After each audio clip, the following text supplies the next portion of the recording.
அதிமுகன்ற கட்சி அவ்வளவு கஷ்டப்பட்டு எம்ஜிஆர் அவர்களால் துவக்கப்பட்டு அம்மையார் ஜெயலலிதா எந்த அளவுக்கு மிகப்பெரிய போராட்ட களத்தில் இருந்து அந்த கட்சியை வளர்த்தாங்கன்றது ஒட்டுமொத்த தமிழ்நாடு மக்களுக்குமே தெரியும். இன்னைக்கு ஒவ்வொரு அதிமுக தொண்டருமே கண்ணீர் விட்டு அழுகிற அளவுக்கு தான் அந்த கட்சியோட நிலைமை இருக்கு.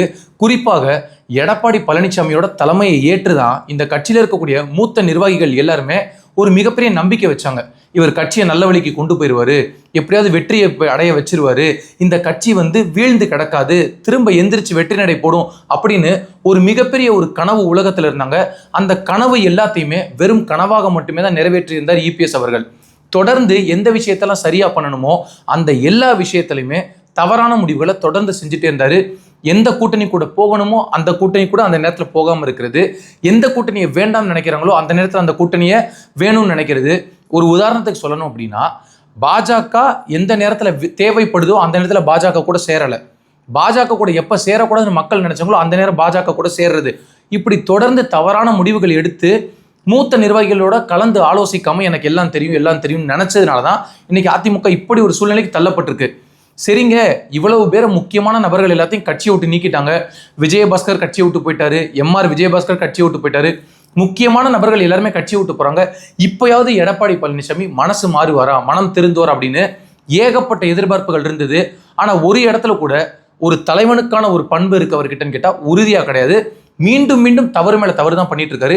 எஸ்பி வேலுமணி அவர் தரப்புல ஒரு மிகப்பெரிய எம்எல்ஏக்கள் அணிவகுத்து சட்டமன்றத்துக்குள்ள மிகப்பெரிய போர்க்குரல் எழுந்தது. அதிமுகக்குள்ள எல்லாருக்கும் கண் முன்னாடி தெரிஞ்சது அதிமுக ரெண்டா செங்குத்தா உடஞ்சிருச்சு அப்படின்னு.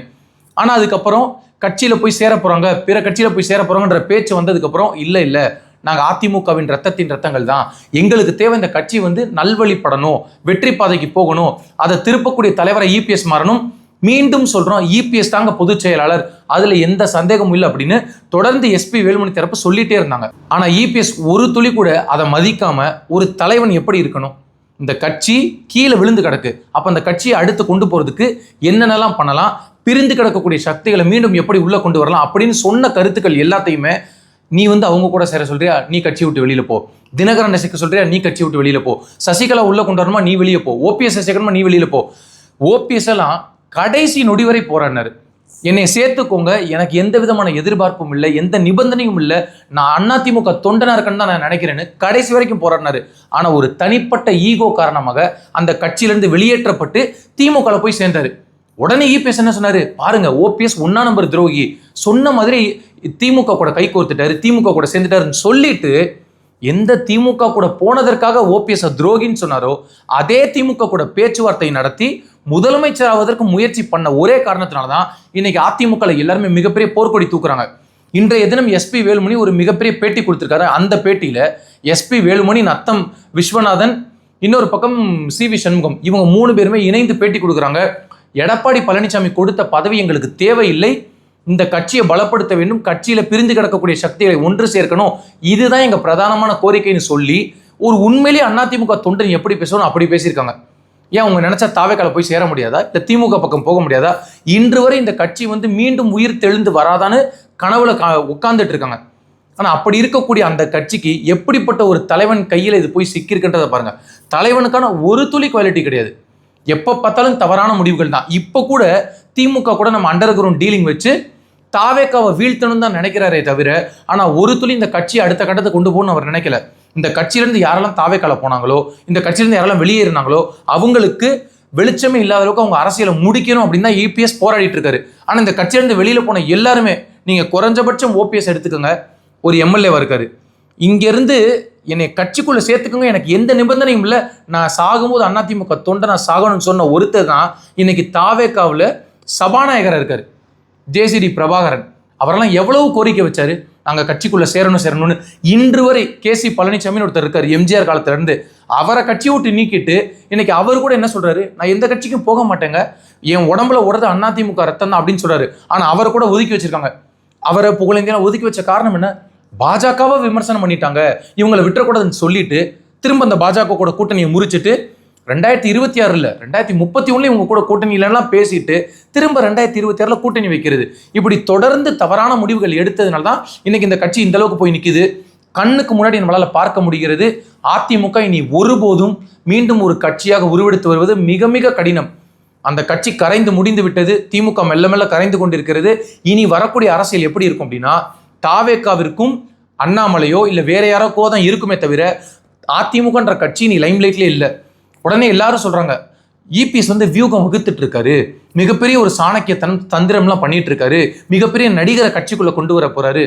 ஒரு மண்ணாங்கட்டியும் கிடையாது, அவர் இப்படி கொண்டு வரவும் முடியாது. ஏன்னா ஓபிஎஸ்ஐயே பார்த்தே பயந்தாரு. ஓபிஎஸ் ஒரு மிகப்பெரிய தலைவராக வந்துருவாரோ, நமக்கு போட்டியா மீண்டும் வந்துருவாரோ, பிரச்சனை பண்ணுவாரோ, குடைச்சல் கொடுப்பாரோ நினைச்சதுனாலதான் அந்த வர கட்சியிலிருந்து அப்புறப்படுத்தினாரு. இப்போ ஒரு நடிகரை கொண்டு வர போறாருன்ற பேச்சு போயிட்டு இருக்கு. ஆனா அதுக்கு சாத்தியம் இல்லை, இபிஎஸ் விடவும் மாட்டாரு. திரு எடப்பாடி பழனிசாமி நான் கடைசி வரைக்கும் பொதுச் செயலாளராக இருக்குன்னு தான் நினைப்பாரே தவிர, ஆனா இந்த கட்சியை இன்னொருத்தர் கையில போகட்டும், நல்லா வரட்டும், வேற ஒரு தலைமைக்கு கொடுக்கலாம்னு ஒருபோதும் நினைக்க மாட்டாரு. அதுல அவருக்கு துளியளவு எண்ணம் கிடையாது. என்ன பார்க்கும்போது ரொம்ப கஷ்டமா இருக்குன்னா, அம்மையார் ஜெயலலிதா அவங்க மேல 1000 விமர்சனங்கள் இருக்கு, 1000 கருத்து முரண்கள் இருக்கு. ஆனா பொதுமக்கள் மத்தியில ஒரு நல்ல தலைவன் பெயர் பெற்றாங்க, ஒரு கம்பீரமான பெண் தலைவர்னு பேர் எடுத்தாங்க. ஆனா அப்படி இருக்கக்கூடிய அந்த கட்சியை இன்னைக்கு பூவை பிச்சு கசக்கி தூக்கி போட்ட மாதிரி பிச்சு பிச்சு தன்னுடைய தனிப்பட்ட ஈகோ காரணமாக எரிஞ்சிட்டாரு திரு இபிஎஸ்.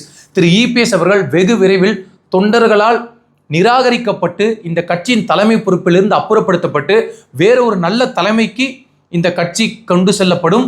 ஆனா ஒரே ஒரு மாற்றம் என்ன அப்படின்னா, எவ்வளவு முயற்சி பண்ணாலும் சரி, யார் கையில் இந்த கட்சி போனாலும் சரி, ஒரு துளி மாற்றம் இல்லை. இந்த கட்சி மீண்டும் மீண்டும் வீழ்ச்சியில் தான் போய் விழுகுமே தவிர மீண்டும் எழுந்து வெற்றி பாதைக்கு திரும்பும் என்பதில் ஒரு துளி சந்தேகம் இல்லை. இப்போ எஸ்பி வேலுமணி என்ன சொல்றாரு, பிரிஞ்சு வெளியில போயிருக்கவங்கள கொண்டு உள்ள சேர்த்து நம்ம கட்சியை களம் காண்போம், அடுத்த கட்டத்துக்கு போவோம்னு சொல்றாரு. இதுல என்ன பிரச்சனை இபிஎஸ்க்கு இருக்கு?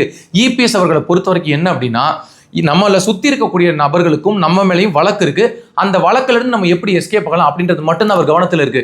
இதுல முழுக்க முழுக்க இந்த கட்சியை சரிபாதி பங்கு போட்டு அழிச்சது யாருன்னு பார்த்தா இபிஎஸோட கை கோர்த்து இருக்கக்கூடிய இன்னொரு நபர் தான் இந்த ஆர்பி உதயகுமார்.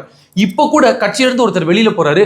நேத்து வரைக்கும் அதிமுகவின் தொண்டன்க அவரு, உண்மையான நபருங்க அப்படின்னு பேசிட்டு கட்சி மாறின உடனடியாக இவர் கோடி கோடியா கொள்ளையடிச்சு வச்சிருக்காரு, சொத்து சேர்த்து வச்சிருக்காருன்னு ஆர்பி உதயகுமார் எல்லாரையுமே பேசுறாரு. விஜயபாஸ்கர் ஆகட்டும், இல்ல இந்த கட்சியிலிருந்து வெளியில போன வைகை செல்வன் ஆகட்டும், எல்லாரையும் பார்த்து அரசியல் வியாபாரின்னு பேசுறாரு. இன்னைக்கு இந்த கட்சி இப்படி இருக்கக்கூடிய நிலைமைக்கு மிக முக்கியமான முதன்மை காரணம் ஆர்பி உதயகுமார்ன்றது எல்லா அதிமுக தொண்டர்களுக்கும் தெரியும். அதனாலதான் இன்னைக்கு ஒரு எம்எல்ஏவை கூட வலம் வர முடியாம கஷ்டப்பட்டு தவிச்சிட்டு இருக்காரு. எப்படியாவது நம்ம இபிஎஸ் பக்கத்துல போய் நின்றணும், இபிஎஸ்க்கு இணையான ஒரு தலைவரா வந்துடணும்னு அவர் போராடுறாரு. இனி யார் தலைவரா வந்தாலும் சரி, அதிமுக மீண்டும் தலைவரா வந்து இந்த கட்சியை வெற்றி அடைய வைக்கிறதுக்கு இங்க ஒரு துளி வேலையில அந்த அவசியமும் இல்லை. திமுக அதிமுக தேவையும் காலமும் முடிஞ்சு போச்சு, எக்ஸ்பைரி டேட் தாண்டியாச்சு. இனிமேல் இந்த கட்சியை நான் புதுப்பிச்சு கொண்டு வர போறேன், நான் நல்வழிப்படுத்த போறேன் அப்படின்னு கனவுல நினைக்கலாமே தவிர, ஆனா நிஜத்துல இது சாத்தியம் இல்லை. இந்த கட்சியை முழுவதுமாக முற்றிலுமாக அழித்து ஒழித்து விட்டு இபிஎஸ் தனக்கான அரசியலை தேர்வு செய்து கொண்டார். என்னைக்கு இபிஎஸ் அவர்கள் திமுகவோட கைகோர்க்க தயக்கம் இல்லாம போனாரோ, இனிமேல் அதிமுக தொண்டர்கள் யாருமே அவருக்கு வாக்கு செலுத்த மாட்டாங்க. இனி விழுகக்கூடிய ஒவ்வொரு வாக்குமே ஒன்னு தாவேக பக்கம் போகும், இல்ல மாற்றம் என்று பேசக்கூடிய வேறு ஒரு கட்சிக்கு போகுமே தவிர அதிமுக தொண்டர்கள் யாருமே அதிமுக பக்கம் இல்லை. காரணம் ஒன்றே ஒன்றுதான், எம்ஜிஆர் ஜெயலலிதா இவங்க 2 பேரும் எதிர்த்து யாரை எதிர்த்து அரசியல் பண்ணாங்களோ, யாரோட வாழ்க்கையில மிகப்பெரிய ஒரு துக்கமா மாத்தி வச்சாங்களோ, அந்த திமுக அம்மையார் ஜெயலலிதா வாழ்க்கையிலும் சரி, எம்ஜிஆர் வாழ்க்கையிலும் சரி, எவ்வளவு டார்ச்சர் பண்ணியிருக்கின்றது அதிமுக பழைய ஆட்களுக்கு தெரியும். அப்படி இருக்கக்கூடிய அந்த திமுகவோட கைகோர்த்ததுனாலேயே எடப்பாடி பழனிசாமி நிராகரிக்கப்பட்டு நிர்கதியாக நிறுத்தப்படுவார். ஆனா மீண்டும் மீண்டும் சொல்வது ஒன்றே ஒன்றுதான், அதிமுகவின் யுகம் முடிந்து விட்டது. இதுக்கப்புறம் இந்த கட்சியை இன்னொரு நபர் மேல கொண்டு வந்துடலாம், நம்ம அடுத்த கட்டத்துக்கு கொண்டு போயிடலாம் நினைக்கிறதா சாத்தியம் இல்லை. மீண்டும் தெளிவாக ஆணித்தரமாக பதிவு செய்ய முடியும், இந்த கட்சியை அழித்து ஒழித்து முடித்த மிகப்பெரிய வரலாற்றை எழுதிய வரலாற்று நாயகன் தான் ஐயா எடப்பாடி பழனிசாமி. ஐயா எடப்பாடி பழனிசாமிக்கு நமது சார்பாக ஆழ்ந்த அனுதாபங்கள்.